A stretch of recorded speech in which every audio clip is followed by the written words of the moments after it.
함께 하나님의 말씀 갈라디아서 5장 18절에서부터 26절의 말씀을 읽도록 하겠습니다.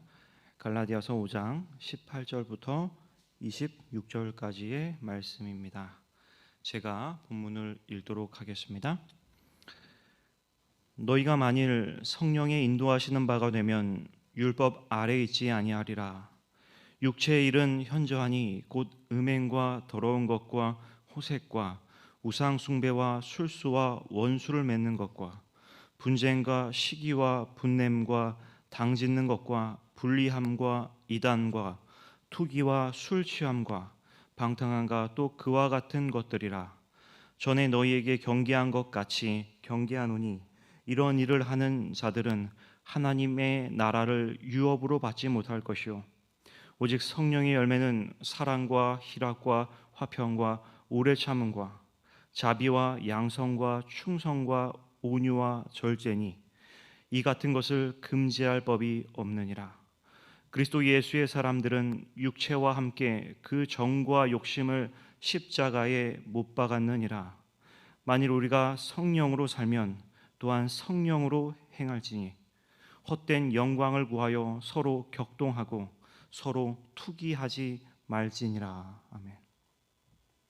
오늘은 내가 모르는 것이 참 많다라는 제목으로 설교의 말씀을 나누려고 합니다.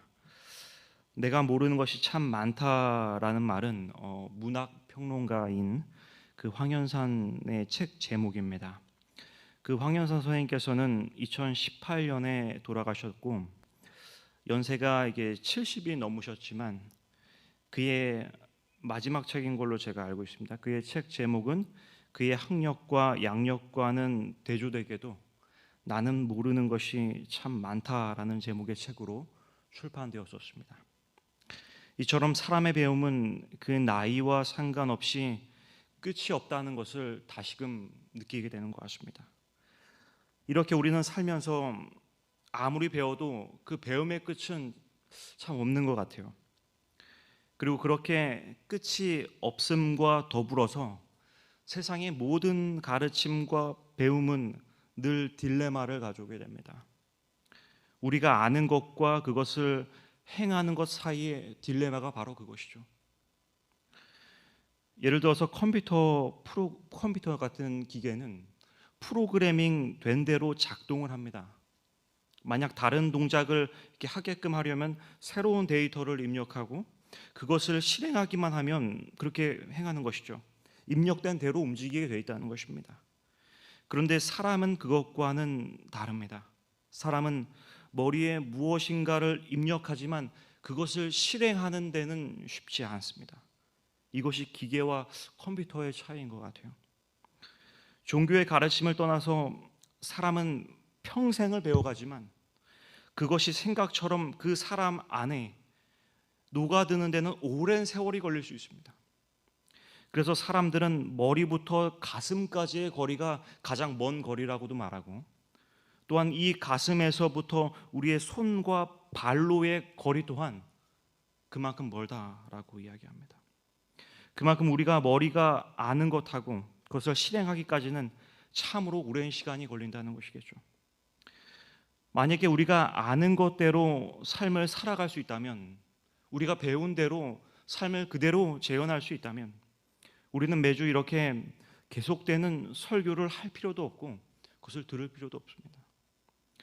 또한 세상에는 많은 설교들이 있습니다. 그런데 그 설교들의 내용은 서로 겹칩니다. 같은 이야기들을 다른 수사학으로 설교자들이 풀어내는 것이죠. 계속 똑같은 설교들이 이 세상에 반복되어진다는 것입니다.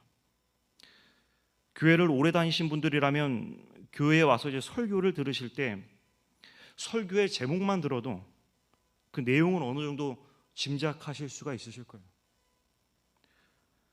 갈수록 저는 설교에 대한 기대를 많이 하지 않게 됩니다. 왜냐하면 사람은 설교가 부족해서 변화되지 않는 것이 아니라 좋은 설교가 부족해서 우리 자신이 변화되는 것이 아니라 정말로 그 말씀이 우리의 삶에 들어오지 않기 때문에 문제가 생기는 것 같기 때문입니다. 이미 모든 주제의 설교들은 인터넷상에 다 있습니다. 어떤 설교는 은혜에 대해서 말합니다. 어떤 설교는 하나님의 사랑에 대해서 말합니다. 어떤 설교는 순종에 대해서 말합니다. 어떤 설교는 연합에 대해서, 어떤 설교는 봉사에 대해서. 이런 주제들에 대한 교훈을 우리는 모르지 않습니다. 무엇을 해야 하는지 모르지 않는다는 것이죠. 뿐만이 아니라 우리가 세상을 살아간다면 세상에서 말하고 있는 어떤 도덕적인 가치들이 무엇인지 또한 알고 있습니다. 누구나 사회에서 살아가면 기본적인 사회에서의 어떤 보편적인 윤리적 의식, 도덕적 의식을 이해합니다. 어렸을 때부터 우리는 학교 다니면서 그런 사항들을 자연스럽게 배우게 되죠. 사회성이라는 것이 길러집니다. 예를 들어 다른 사람의 물건을 훔치면 안 된다라고 하는 사실을 우리는 이해하게 됩니다. 다른 사람에게 폭력을 행사하면 안 된다는 것을 우리는 이해합니다. 이것은 기본적인 예의지만 그 밖에도 무수하게 많은 예들, 사회적 지침들을 우리는 따라가면서 살아가게 됩니다. 이런 부분에 대한 이해를 우리는 가지고 있다는 것이죠. 그런데 그렇다고 해서 사람이 범죄하지 않습니까? 쓰레기를 아무데나 버리면 안 되는 것을 알지만 그렇지 않을 때도 있다는 것이에요. 분리수거를 정말 잘 해야 하지만 귀찮으면 그냥 버리게 된다는 것입니다. 우리는 무엇을 아는 대로 행동하는 존재들은 아니라는 거죠. 그래서 혹자는 이렇게 말합니다. 나는 아는 것과 내 삶의 간격을 줄여나가는 것에 나의 삶의 의미를 둡니다. 참으로 솔직한 대답이 아닐 수 없다고 생각합니다. 내가 아는 것과 내 삶의 간격을 줄여나가는 것이 우리가 추구해야 하는 것일 수 있다는 거예요. 많이 아는 것보다 이게 더 중요할 수도 있어요. 히브리적인 안다는 개념과 헬라어적인 안다는 개념에 대해 우리는 생각해 보기도 해야 됩니다. 히브리어에서는 안다는 말은 경험하다라는 단어 뜻을 포함하고 있습니다. 한번 제가 얘기한 적이 있었던 것 같은데 그 창세기에서 처음에 이제 아담과 하와가 이제 가인을 낳을 때 장면에 보면 원어적으로는 우리 한국말로는 아담이 하와와 동침하니 가인을 낳았다 이렇게 나오지만 원어에서 보면은 아담이 하와를 알았더니 야다라고 하는 단어가 사용되면서 알았더니 그 결과가 나오게 되는 것이죠. 그래서 단순히 안다라는 것이 그냥 머리로만 아는 것이 아니라 경험적으로 아는 것을 포함한다라고. 헬라어도 마찬가지라고 하는 것입니다. 유대인들에게는 그렇기 때문에 이 믿음이라는 것과 행위가 분리되지가 않습니다. 우리가 바울의 믿음과 행위라는 것에 대해서 계속 고민하고 그것이 이해되지 않는 이유는 무엇이냐면 믿음과 행위를 따로 분리해서 우리가 이해하기 때문이에요. 그렇지만 당시 유대인의 관점에서 믿음과 행위는 구분되어 있는 것이 아니었습니다. 굳이 따로 나누자면은 어떤 착한 행위가 있고 악한 행위가 있을 뿐이에요. 믿음과 행위를 정확히 분리하는 개념이 없었습니다. 그래서 우리가 이것을 이해하기가 어려운 것이죠. 우리는 생각해 보지 않은 것을 생각하는 것이 쉽지 않습니다. 그래서 무엇인가를 안다는 말을 우리에게 적용했을 때 내가 성경에서 무엇을 말하는지 안다, 또는 이 말씀의 교훈이 무엇인지를 안다, 설교의 내용이 무엇인지를 알고 있다 등등의 말들, 더 넘어서 무언가를 내가 알고 있다고 정의하는 것을 우리는 어쩌면 경계해야 될지도 모릅니다. 그럼 이런 말씀을 들었을 때 우리는 안다고 말할 수 있을까요? 내 이웃을 내 몸과 같이 사랑하라 라는 말씀이 있습니다. 누구나도 기독교인들은 다 아는 말씀입니다. 너무나도 유명한 말씀이죠. 분명히 이 말씀의 내용을 우리는 알고 있습니다. 이것을 처음 들어보시는 분이 안 계실 정도로요. 그런데 이것을 삶으로 안 하는 것입니다. 이것을 내가 지금 경험적으로 이해하느냐는 것이죠. 이 말씀을 한 번 듣고 온전히 안다고 말하는 것은 쉽지 않은 것 같아요. 그러고 보니까 우리가 어떤 것을 안다고 했을 때 그것이 삶으로 적용되고 있는지를 계속해서 돌아봐야 되기 때문이에요. 또한 그것을 넘어서서 성경의 진리란, 성경을 깊게 연구하면 연구할수록, 알면 알수록 더욱더 많은 진리들이 계속 나오기 때문에 쉽게 안다고 말하는 것이 어렵습니다. 며칠 전에 어떤 한 목사님을 개인적으로 우연히 만나게 됐습니다. 제가 이렇게 잘 알지는 못하시는 분인데 이렇게 처음 얘기를 나눠봤는데 어쩌다 이제 우연히 만나게 해서 이야기를 나누게 됐어요. 그런데 목사님께서 말씀을 하시는 도중에 이따금씩 이런 표현을 쓰시는 것에 대해서 저는 좀 의아하고 놀랐습니다. 도중에 자꾸 뭐 설명하실 때 내가 하나님을 잘 알지 못하지만 이라는 표현을 자꾸 사용하시더라고요. 많은 분들께서는 혹시 목회자가 이렇게 말씀하시는 걸 본 적이 있으십니까? 내가 믿음에 대해 잘 모르지만 제가 하나님의 섭리를 다 알지 못하지만 저는 이렇게 해석합니다. 이렇게 얘기하더라고요. 보통 제가 만나본 많은 신앙의 전문가라고 하는 분들은 자신이 하나님에 대해서 다 아는 것처럼 이야기해요.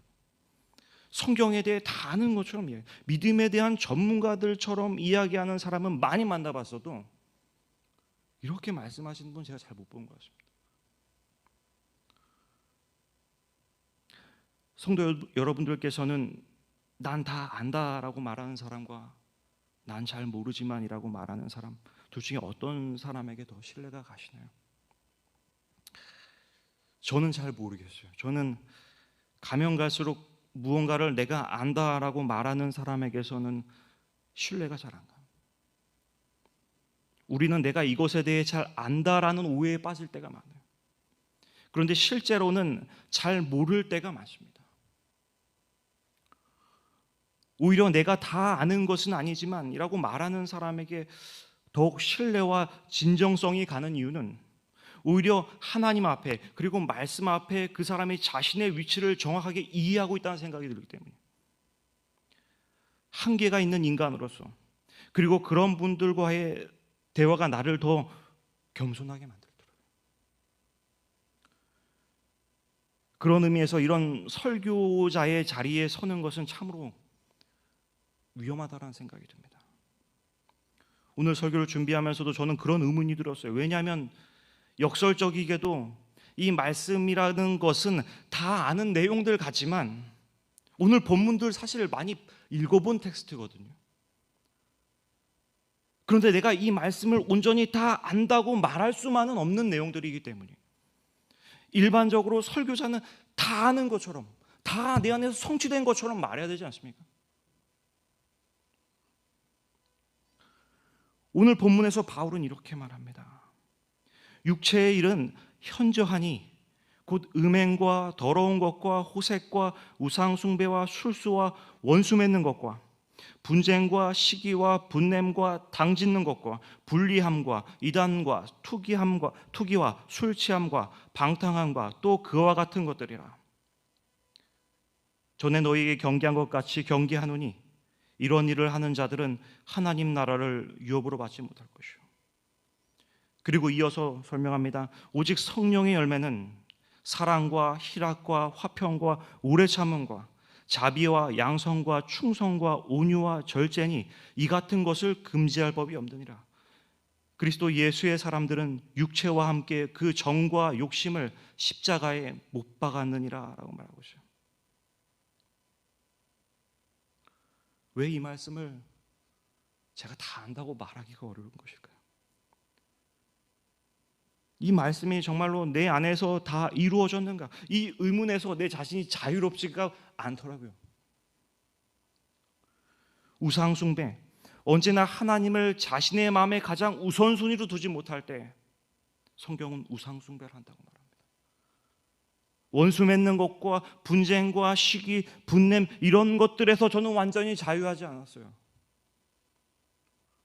그러므로 저는 이 말씀을 안다고 말할 수가 없습니다. 또한 그 다음에 이어지는 성령의 열매들, 이것은 너무나도 자주 들었던 말씀입니다. 외우기까지 했었던 말씀이에요.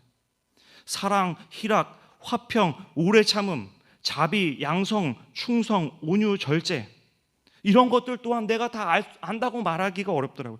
다 설명할 필요도 없어요. 예를 들어서 사랑이라는 것을 봤을 때 내가 진정한 사랑을 한 적이 있는가? 요즘 참 이런 생각을 많이 하게 돼요. 내가 사랑을 아는가? 이런 말이 있습니다. 두 사람이 서로 만나서 사랑을 한다고 말하지만 실은 상대보다 내 자신을 더 사랑한다는 거예요. 우리는 누군가를 뜨겁게 사랑해도 결국에 내 자신을 더 사랑합니다. 과연 이것을 온전한 사랑이라고 할 수 있을까? 그래서 저는 이런 생각을 하게 돼요. 내가 아직 누군가를 사랑할 준비가 잘 안 돼 있는가? 사랑을 모르는 사람이 누군가를 만날 수 있을까? 뭐 이런 생각까지 드는 것이죠. 어쩌면 내가 아직도 그런 사랑을 잘 모르기 때문에 결혼을 못하는 것인가? 뭐 그런 의문이 들 때도 있습니다. 분명히 뭐 하나님의 뜻이 있으실 거라는 뭐 전제에서 이제 하게 되는 생각입니다만, 뭐 저의 솔직한 독백입니다. 그리고 또 한 가지를 이야기해 보자면 오래 참음이라는 것을 생각해 봅니다. 배고픔 앞에서 오래 참음이라는 것이 얼마나 힘든 것인지 알게 됩니다. 그것이 가능한 것인지에 대해서 제 자신이 좀 생각해 봅니다. 배고픔이라는 것은 사람을 정말로 힘들게 하는 것입니다. 저는 막 배가 고프면 약간 좀 이렇게 신경이 좀 예민해지거든요. 그리고 좀 짜증이 나기도 하고, 이런 것에서도 제 자신을 들여다봤을 때 자유롭지 않았어요. 그렇기 때문에 역설적이게도 내 안에서 이 말씀들이 아직 다 이루어지지 않았기 때문에, 오늘 이 말씀은 역설적이게도 제 안에서 다 이루어지지 않았기 때문에 나에게 오늘도 유효한 말씀이 되더라고요. 나에게 해당되는 말씀이 되더라고요. 성도님들께서는 어떠십니까? 성도님들께서는 이 말씀을 다 안다고 말씀하실 수 있으신가요? 만약 그것이 가능하다면 그런 분들이 세상에 많아졌으면 좋겠습니다. 우리가 매번 아는 설교들을 듣는 이유는 무엇입니까? 제목만 들어도 무슨 말 할지 대충 감이 오는데, 그 말씀이 아직 우리에게 이루어지지 않았기 때문에. 그래서 우리는 늘 미래에 이루어질 약속을 바라보는 사람들일 수밖에 없습니다. 바울은 5절에서 이렇게 말합니다. 우리가 성령으로 믿음을 쫓아 의의 소망을 기다리노니, 이렇게 말했어요. 의의 소망을 기다리노니, 아직 성취되지 않은 무언가가 있다는 거예요. 우리가 말씀을 들을 때에 우리 안에 아직도 성취되어야 할 것이 남아있는 것은 당연한 것입니다. 그렇기 때문에 우리는 말씀 안에서 계속적으로 새로워짐을 얻어야 하는 것이기도 합니다. 의의 소망을 기다리노니, 이렇게 말했어요. 의의 소망을 기다리노니, 아직 의가 이루어지지 않았다. 여러분, 하나님의 익숙한 말씀을 쉽게 생각하지 마시기 바랍니다. 그 말씀이 아직 우리에게 이루어지지 않았습니다. 그 의의 소망이 아직 우리에게 이루어지지 않았습니다. 저는 이제 이렇게 하시는 분이 또 있다고 들었어요. 자신이 경험한 말씀들은 이렇게 자신의 성경책에 자신이 이렇게 보다가 내가 경험한 말씀이다 이렇게 했을 때는, 생각될 때는 이제 특정한 색으로 이제 밑줄을 쳐놓는다는 것입니다. 이게 색칠을 해놓는다는 거예요. 그래서 물론 우리가 하나님의 말씀을, 이제 하나님께서 말씀하신 것을 경험하는 것은 굉장히 중요합니다. 그리고 이렇게 이제 밑줄 쳐놓는 것이 어떤 것인지 알아요. 말씀을 경험하는 것으로 이제 생각되어지기 때문에 그 경험한 말씀의 소중함에 이제 밑줄을 쳐놓는 어떤 좋은 행동이라고 생각합니다. 그렇지만 그 경험은 우리가 한 번을 경험했다고 끝나는 것이 또한 아니죠. 그 말씀에 대한 더욱 풍성한 경험이 우리에게 아직도 있습니다. 나에게 익숙한 말씀이고 내가 이것을 내 삶에서 경험했지만 아직도 나는 그 말씀 속에 더욱더 풍성히 경험할 것들이 많다는 거예요. 어떠한 사람도 아직 그 어떠한 특정의 말씀을 온전하게 경험한 사람은 없다는 것입니다. 아직도 우리는 그 말씀의 깊이 가운데 더 경험할 것들이 남아있다는 것이죠. 이렇게 우리가 하나님의 말씀을 대할 때 어떠한 말씀은 익숙하다고 해서 그것을 쉽게 넘어가지 마시기 바랍니다. 이것은 다 아는 말씀이다라고 하는 어떤 그런 마귀의 음성을 우리는 뿌리쳐야 됩니다. 왜냐하면 우리는 아직 이 말씀들을 다 알지 못하기 때문에. 다시 한번 5장 5절의 말씀을 보겠습니다. 우리가 성령으로 믿음을 쫓아 의의 소망을 기다리노니, 우리가 성령으로 믿음을 쫓아라고 말했습니다. 그 말씀이 우리에게 이루어지도록 기다리는 과정에 우리는 홀로 남겨진 사람들이 아니라는 것입니다. 전적으로 모든 말씀이 우리 가운데 성취되는 것은 재림의 날이 될 것입니다. 의의 소망이라는 것은 아직 칭의가 우리에게 온전히 이루어지지 않았다는 것을 말합니다. 그런데 그 기다리는 과정에 우리는 누군가와 함께하는 것이냐면 성령께서 우리와 함께 하신다는 거예요. 성령께서 우리를 도우신다는 것입니다. 로마서 8장 26절에 이렇게 말합니다. 이와 같이 성령도 우리의 연약함을 도우시나니 우리가 마땅히 빌 바를 알지 못하나 오직 성령이 말할 수 없는 탄식으로 우리를 위하여 친히 간구하시느니라. 그 성령은 우리의 말씀이 그냥 우리가 보고 그것을 느끼고 어떻게 실행할 때까지 방관하고 계시는 분이 아니라는 거예요.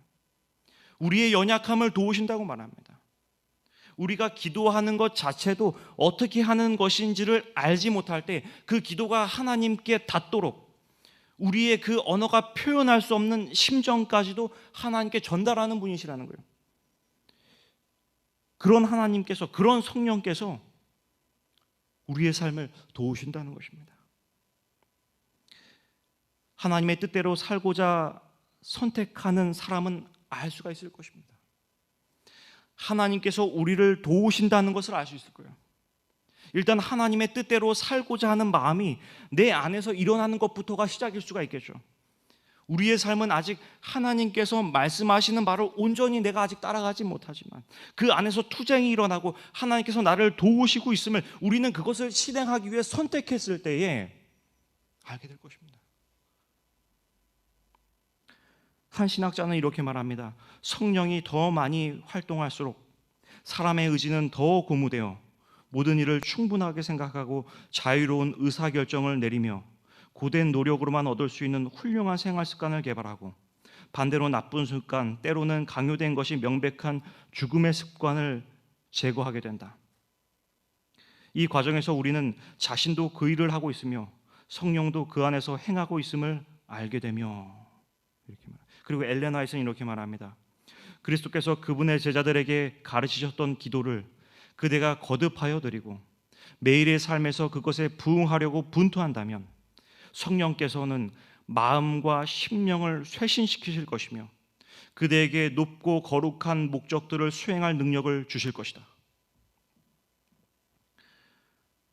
하나님께서 우리에게 요구하시는 모든 것들이 우리 안에서 아직 이루어지지 않았다고 하더라도 우리가 한 가지 확신할 수 있는 것은 우리의 매일의 삶에서 성령께서 우리의 삶과 함께 하신다는 것이죠. 그리고 그 일을 온전케 하기 위해서 하나님께서 우리를 위해 죽으셨다라고 하는 것입니다. 지난 금요일 설교에서 아브라함이 가는 여정의 끝에 대해서 이제 십자가를 말씀드렸어요. 그런데 여기서 바울도 동일하게 여기서 우리를 그 지점으로 이끌어가고 있습니다. 5장 24절에 갈라디아서 5장 24절에 그리스도 예수의 사람들은 육체와 함께 그 정과 욕심을 십자가에 못 박았느니라. 공동번역 성경에서 이렇게 말합니다. 그리스도 예수에게 속한 사람들은 육체를 그 정욕과 욕망과 함께 십자가에 못 박은 사람들입니다. 결국 바울에게서도 우리의 신앙 여정이 추구하는 그 지점이 십자가라는 거예요. 성령께서 날마다 우리를 인도하시는 지점은 십자가가 될 것입니다. 결국 하나님의 말씀이 우리에게 경험되어지는 것은 십자가와 연관이 있다는 것을 말하는 것입니다. 우리가 그 말씀을 진정으로 아는 것은 십자가와 관련이 있다는 거예요. 성령의 열매라는 것도 우리가 십자가에 다가갈 때에 가능하다는 것과 같은 이야기입니다. 십자가에서 우리의 자아를 죽일 때에, 우리의 자아를 십자가에 못 박을 때에 그때 새로운 열매가, 성령의 열매가 맺히게 되는 것이죠. 십자가는 죽음을 의미합니다.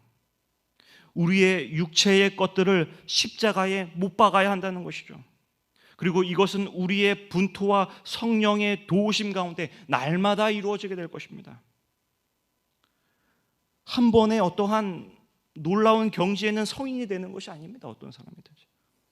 우리가 한 번에 모든 성정을 다 못 박을 수 없을지도 몰라요. 왜냐하면 성경에 있는 인물도 그랬습니다. 우리는 이 땅에서 누구도 죄가 없는 상태에 있는 그런 사람이 아무도 없기 때문이에요. 죄인이 아닌 사람이 없기 때문입니다. 그렇지만 이것은 결국 바울이 말한 대로 마지막에 성취될 것입니다. 그리고 우리는 그 끝을 기다리는 것이죠.